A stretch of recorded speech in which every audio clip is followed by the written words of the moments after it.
نماز مومن کی معراج ہے۔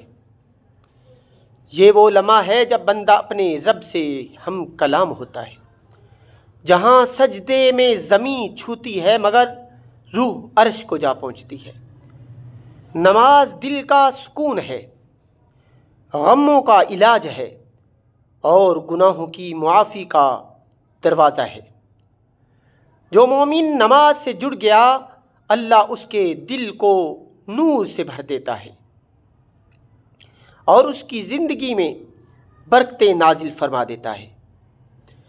اللہ تعالیٰ نے قرآن پاک فرقان حمید میں ارشاد فرمایا، ان الصلاۃ تنہا عن الفحشاء والمنکر، بے شک نماز بے حیائی اور برے کاموں سے روکتی ہے۔